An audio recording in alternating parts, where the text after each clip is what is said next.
Farm Business Uganda ekitongole ky'abalimi n'abalunzi. Bano bawa abalimi n'abalunzi amagezi agabayamba okwekulankulanya n'okwenyumiriza mu bye bakola. Gwe omulunzi w'enkoko omuli eza broilers, crailers, saso, layers ne loko. Jangu ofuna amagezi ku ngeri ey'ozirabiriramu olyoke ofune amagoba. Ate bwe kituuka ku byennyanja basima ebidiba n'okusomesa ku nnunda ennungi ey'ebyennyanja omuli empuuta, emeere, engege. Ate tebakoma okwo, bakuyigiriza n'okutabula emmere y'ebyennyanja okusinziira ku stage ze biba biriko. Omulunzi w'ente, embuzi, endiga, obumyu nawe batuukirira ofuna amagezi. Aba Farm Business Uganda bakowola naawe alunda embizzi okubeetanira anti bakufunira breed z'embizzi ennungi ezikula amangu omuli Landrace, Large White, Hampshire, kuteeka ne Cambrough. Gwe omulimi n'omulunzi lekera kwemulugunya, beekwate tojja kwejjusa. Bakufunira ensigo kw'oteeka n'okusomesa ku ndima y'omulembe ekwatagana n'ebibala omuli emicungwa, emiyembe, amapaapaali, obutunda n'ebirala bingi. Gwe omulimi wa vanilla naawe teweegayaalirira anti aba Farm Business Uganda webali okuyamba. Gwe omulimi w'ebitooke naawe jangu obeebuuzeeko ku butya bw'osimba ebitooke ne bitakuwa kiwuka ate ne bibala bulungi. Funa amagezi ku kika ky'emiti egikula amangu egigumira embeera y'obudde omuli emisizi, peyini, kalitunsi, emivule n'ebika by'emiti ebirala bingi. Aba Farm Business Uganda bakuyambako okufuna ebigimusa ebirungi eby'omulembe okuli eby'omu ttaka n'okufuuyira n'amadagala ag'enjawulo agayamba ebirime byo okukula obulungi nga tebirumbibwa biwuka. Ebirime omuli muwogo, soya, kasooli, lumonde, kabeji, ensujju, watermelon, ennyaanya, obutiko, ebijanjaalo n'ebirime ebirala bingi. Ebintu bino byonna bakuwa amagezi ku byo okossaako n'okubikufunira. Okumanya ebisinga osobola okubirako aba Farm Business Uganda ku 0753 19 95 12 oba 0761 48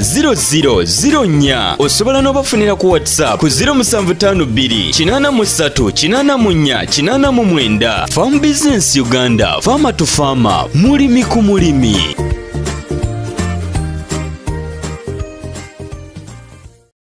Okay, tukwanirizaako nnyo gwe omulabi waffe omulungi, mwebale mwenna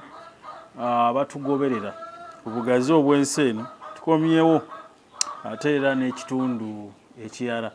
Mwebale abasubscribinga nammwe abasharinga bambi. Nalabye baade bampeereza ne bandaga abasharinze nga kumpi wiiki ewedde nga balinga mu 83 abasharinze link. So gundi zonna tuzifuna ate netwagala obasiima abali munda mu ggwanga lyattu Uganda nammwe abali ebweru w'eggwanga. Twagala okubanga tubebaza nammwe abakolaga naffe abagamba nti banne mwe kwe tufiira bale mutufiireko naye tikasa temukutuka kuvaawo bulamu kugamba okutulemerako kyawoli kyabategeeza. Mwebale abakolaga naffe naye mbaga nti video zino zizannya ku Farm Business Uganda okossaako ne kulima n'okulunda Uganda ne ku Kevima Training Center Uganda naye nga tuyanda Kevima Training Center Uganda Limited kubanga video tukola ebintu ebyenjawulo bingi. So n'olunaku olwaleero tukomyewo ne Mr. Godfrey Lubaale ate era tunyumyemu. Mwebala bakolaga naffe. Tusigaze ennaku ntono nnyo malako omwaka. Tulina videos nnyingi bannange. Evideo tunabazita buti. Era twagala okubasaba nti tubaye tutanga video emu kuba fere twajja nti tuzze kola sente. Twajja tutuuse ku balimi tubawa amagezi. Na video ana ze twamala okwata ziri mwana mu 5. So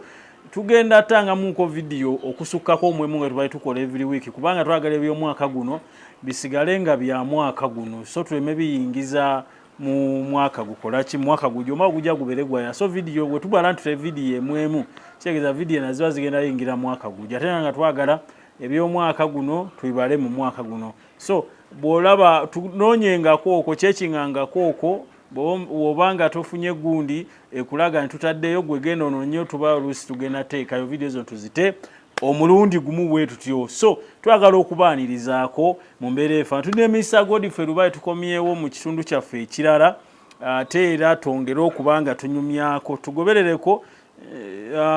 obuntu buno tubutema tusuulako ne ku TikTok. Kakati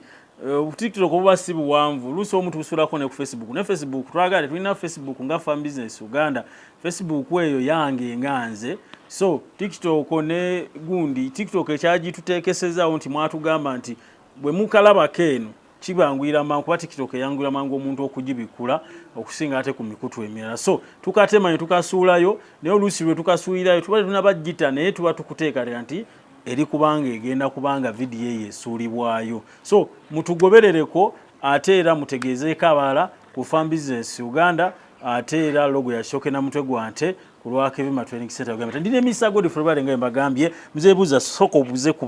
kubalabibo abalungi neyanziza nnyo sebo okubanga munkyalirako buli kaseera baza bwebaza abalabi baffe mwenna abali eyo yes mbatumirako erinnya lya Yesu Kristo mwebale byonna bye mukola mwebale ogoberera vidiyo zaffe zino nze nsuubira nti mwenna muyiga ebigenda mu maaso kuno byaffe bye tubawa bintu bya lwiyo n'ogoberera vidiyo eno n'olaba nga omuntu kyakugamba kirimu amakulu nakugamba nti nze Godfrey ataagala kusudiya muntu oba kujubisa muntu wabula nkuleetera ekyo ekitono naye nga content nkuleetera ekyo ekitono naye nga mutindo nga kijja kyusa obulamu bwo yesero okay Mr. Godfrey ngera bwakutegeezeza nti basawo ne banyabo ebintu bino ebyokulima n'okulunda tetwagala muntu kyamuka kubanga buli bizinesi yonna buli wogiyingiramu ng'okyamuse omaliriza oluusi otomedde n'obutafunamu so tewala ennyo kyamuka n'okubanga nabagamba nti vidiyo zino muzitunuyenga mutya bw'oba otuwadde emirimu tukigaana naye vidiyo gyegenderezanga nnyo mu mbeera efaana bw'etyo kubanga abamu abasinga vidiyo oluusi bwoba togobera n'ezimu ziba zimaketinga kakati oluusi oli asobola okugamba ekintu mu vidiyo nawe ng'okiraba oluusi tekikola ki tekijja manyi misago ffe nagwe nali ngamba nti omuntu ateeka nti eka ya kasooli ogijjamu ensawo 40 naye ng'osimya empeka etya kakati naye bwe bakulaga vidiyo gw'olaba vidiyo ne weerabira nti oluusi ezo z'oyinza olaba ziyinza okuba nga ziringa mu eka 10 mu vidiyo gwe mu kifaananyi onoogirabira mu eka etya kubanga onaayogera ku eka etya emu kakati gw'oyingira mu kintu kino n'okukyamuka kubanga laba vidiyo otulaba ennimiro yonna okuva eno paka eri naye ate bagee mu eka ojjamu ensawa 40 enkube kati ate osimbye empeka etya emu so ffe ebyaffe si byakyamusa twaga okugamba ekituufu ekyokubiri kye mbagamba nti omuntu ono azze n'akugamba nti ojjamu eka ensawa ameka tadda mu vidiyo kukolera nti zizino eka emu kasooli omukalu gwe tujjemu wuuno ensawa mmeka anti ayinza okuba yalina ekibalo kyayinza okuba ng'ogugwe marketing kiba kya kasooli oluusi n'ebijimusa ebigenderako n'amadagala era ye tageti era tageti bw'oba otunuulidde oli agamba nti nasimba kika bwe kiti nkozesa kijimusa bwe kiti oli kubanga okitegeera ffe tetwagabeera nga abasawo baganda ate nze wajja wano n'ombuuza ebyo kuba nze mba saagala kubuulira naye eri mu kabegi nti kika ki kyennyini so nange oluusi njagala n'enkuwa ekiri general gwe mwennyini n'odda mu katale n'onoonyereza oba n'onoonya ng'omuntu n'oŋŋamba waaye mbadde nsaba kumbuulira wano ki kyennyini so sitera kwagala kigaba general naye ono omukulu oluusi ankaka abantu babuulira nti yagamba nti bo baatunuulira nnyo omuntu oweeyo wansi ddala nti bwe woba nga vidiyo eno ogirabira mu kibuga osobola okubaako n'abantu ab'omukyalo eyo be nakugamba nti osobola okubakwatako abandi badde nga almost badependant gy'oli nga buli kaseera bakukubira amasimu n'oba nga bwebatuusaako vidiyozi ezo alabira ddala nga ne ku mitwalo 5 alinako kyasobola otandika okola ne ku mitwalo 2 atandika n'ekyo n'agenda ku grade endala n'agenda ku ndala okusinziira ku byetaago mu projects ez'enjawulo nekyamisago different for example nti ffe tugamba nti otusa okufuna enko ya saso naye sifa abagireeta naye ate bwe tujja mu video ntugamba nti no enkoko eno eya saso nga twogera oli eyagireeta naffe tusobola ogifuna tugisaasaanye awedde tuba tumumaketinga naye wedde saso sifa abagikola ki abagikola kati bwogamba nti nasimba ekika kino eno ekyennyanja katugeze ekya kisinziira emba mukwataganya obulungi nga togenze nnyo mu kubanga omulaga nti nogundi yakikola awo kiba kiri bulungi nnyo misago liffe luba tukomyewo mu paati endala eno paati namba 4 twagala okutunulira nga basebo ne bannyabo bannange nga muli okulaba embizi zizo zazadde nga muziraba enkoko zizo muli kubanga muziraba so mulaba faamu ya mulembe so ne olusabo tulambulako ate munnange tuba weetuli twagala okutunulira enkoko eno waliwo omuntu alunda enkoko ng'alunda parent stock ayagala kubiikisa magi atwale ku kyuma ayaluze ayongere okuzzaawo ate nandi kyatunda obukoko ne wabaawo omuntu omulala alunda enkoko zino kubiikisa magi ng'olese enkoko zino ng'olese nga zino ezaaleeya ng'olese nga leeyo oba nantiki kwaleeyayo de tumanyi eyagala ebike yes nga tegaliiko mpanga nga masumba kati omuntu oyo bali abantu babiri oli atagetinze okwaluza nona atagetinze okutunda obutunzi amagi omuntu oyo ateeseteesa atya enkoko zineeno okubanga buli omu asobola okubanga afunamu ekyo kyaba agiteekeddeteekedde kakati neyanziza nnyo nti enkoko zino nga bwe zigenda zikula bwe tutuukaawo mu myezi 3 kitundu otandika okukyusa emmere yaazo n'oba ng'ozisala kasooli enkoko ezo ezinaabiika tetwagala zisavuwale nnyo nga wewandirabye gabulwera we gatera okubeera nti neezitowa nnyo nnyo nnyo agasavu gagisala neeba nga tejja kukola bulungi then kati olwoba olina otekangamu ka brand block ne onagenda ng'akendeera then bwegenda ntandika okubiika osobola ogiwamu awo ziwamu ekisinga 2 nga zitandise okubiika okuva lwalabye ejja erisooka then n'okyuka n'ogenda n'oddayo eri ku leeya waliwo abakikolera ku myezi 3 n'ekitundu ne batandika ogiwa leeya kati kisinzira kyenagamba nti enkoko kijotambula nayo wawogijje kati oyo okyakukubuulira kyoba ogoberera endiriza uti gweoyagala kufunamu kubanga jjukira otagetinga kikyoteeka mu nkoko eyo naki kyogenda okufunamu oli mu bizinesi oba mu bizinesi ng'olaba waliwo progress waliwo ogenda mu maaso waliwo okufunamu n'omanya nti kyotambuliddeko kyekituufu then ne mubamu okugoberera ate ekimu ng'ate olaba wootuuka eno mu kutunda bivaamu nga toyitawo so mu bizinesi tulina okuba nga tutambula nga tweyongerako kakati enkoko ezo abamu bazitunuulidda general kubanga oba onaabiikagalya n'empanga oba eno teyina abamu batuuka ku myezi awo 3 bazisala emimwa era abasinga bakkiririza mu ekyo naye bali abayina eyo exotic layers bo batera nnyo ddala ozisala emimwa naye mu zino ezaffe endala sikyabukugu nnyo okusala enkoko ez'omumwa enkoko olaba eri eggi eba erina ebirungo byeraakinga mu mubiri okyekinga mangu emmere oba eziyinza okuba nga oluusi enjala n'ezireetera ekyo enkoko z'okulya amagi ziyinza okuba oba okuba nga bweba sinjala nga zirina ebirungo ng'emmere gy'oziwa tolaakinga waliwo etuuka abalunzi ne musika empewo nti wosika empewo wandibagambye nti ekirungo teekamu kilo 5 kilo emu oba ey'ekirungo teekamu kilo 5 ez'emmere gwe noyagala oteeke olusi mu kilo 10 kati yo weerya omubiri guba gugibanja then abamu obutamanya birungo bituufu bye kuteeka mu mmere tugeze nti nomanya nti oguze concentrate abamu no baalookinga woogula toyongeramu kintu kyonna kati n'amaliriza nga ne rayimu tataddeemu oba amasonko tataddeemu nkoko eri kufuna kalushamu naye ate ogiteekateeka kola ki kubiika erina okuba nga esobola okwanirira obuzito bwayo n'okufuna amasonko oba ebyo ebirungo ebigenda okukola amasonko ebisonko yegiri egenda okubiika oba eri amagi gegenda okubiika so kati enkoko ezo wonna gw'osalawo nga nagamba okusinziira katale kubanga waliwo omuntu waffe oli alina obukoko bwe obwaloko nga ye alina obusobozi obutunda tray obutaka wansi wa 2 okusinziira wooli 2 oluusi 2 kitundu oluusi 3 okusinziira wooli kati nga ye ne waatagiwa mpanga nga tayagala kumanya oyo n'atambulira kitegeeze giri watunda 3 abatuuza 10,000 then wabaawo omulala n'agamba bannaye siina bajja kumpa 3 siina bajja kumpa 2 naye kati ezange bendaba abanoonya ate be bano abamu oluusi abagenda okwaluza waliwo ab'ebyuma nabo abagenda nga banoonya amagi ago wazuula buliidi ennungi weeri nga talina ye sitooka emumala parent sitooka emumala nga naye asobola okugagula n'agatwala abo nabo weebali then ne mubaamu n'abantu bennyini aba bulijjo nga wajja n'alaba ku buliidiyo yakugamba lwaki ngenda obbuukinga ku ziri ze sirabangako parent stock oba bazadde baazo mpa buwimagi ku zizo ye n'agenda ne yeeyaluliza oba n'akugamba nguza bwana ku buliidiyo ye n'agenda n'atandikira awo so kati n'aba nga omuntu afunye ekifaananyi ekyo kati enkoko ezo gwe ng'omuntu alunda oyinza okubala n'ogamba ninawo bakasitoma abanangulanko amagi gano agaliko empanga ye tulwe bagigula sente mmeka nze kyenzikiriza nti atandikirwako ekitono ennyo ajja kuweera ku 2 naye nga kyansi nene okutunda amagi ago ku 2 kitundu kyekiriwo ekitamini ng'ekyo amajigo nkoko lulyo ki omuntu ajja kubanga muli bangi abalina enkoko ezibiika naye olulyo lulabikako olulyo kikulu nnyo then ekyokubiri gakola gatya mu kwalula omuntu ajja kuguza tule emitwalo 2 naye yalula obwana 5 yalula obwana 10 kyokka nga ate ne ku kyuma otaddeyo ssente ate otaddemu ne transport okutwalayo amagi ago ogenda okutwalayo amagi ago n'oganona jjukira n'eritaaludde nalyo olisasulira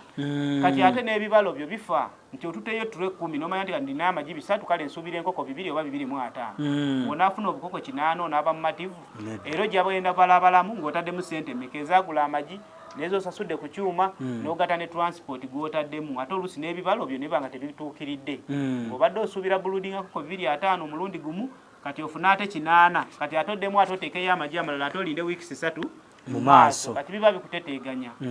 so kati otunula mu bintu bingi tulaba enkoko yaffe eyo nti kati gw'osalawo okusinziira ku katale gweyagala okuba nga amagi agalina empanga olulyo lukulu kikulu nnyo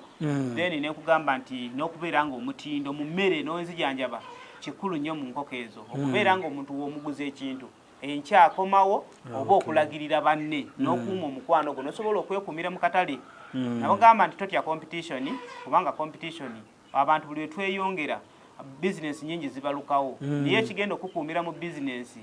bwe bwesigwa n'omutindo kasitoma waakuwa ssente ze ate tomwefuulira oba mu buwandiike oba si mu buwandiike naye kyoyogedde kyokola ng'oli kumumatiza okuwa ssente ezo service eyo agifuna nga we mwogedde ye we bikyukamu katono do you communicate to that person n'omugamba waayi nabadde nkusuubiza wiiki eno naye olwakano ne kano oba enkoko zaafunyemu anakusija naye siisobole twongezeeyo kakaseera wee kati ekyo kikulu nnyo so mu byonna omutindo kikulu nnyo kikulu ddala Mr. Godfrey ekirala waliwo abantu amu okakonyeeko nenkajjukira nti omuntu ono asobola okugenda ew'omuntu omu n'agenda n'agula amagi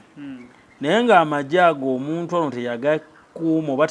enkoko teyagiteekateeka bulungi okubeera ng'eggi lyayo lisobola okuba nga lyalulwa kati bw'aleeta amagi ago abamu oluusi tayogera nti oluusi amwaga enkoko zange naye ng'oluusi enkoko sizize yaguze magi wa muntu mulala diiru yazze amwagalako enkoko kati bw'aleeta obukoko buno gye tuli tubwaluze bino bye bibeerawo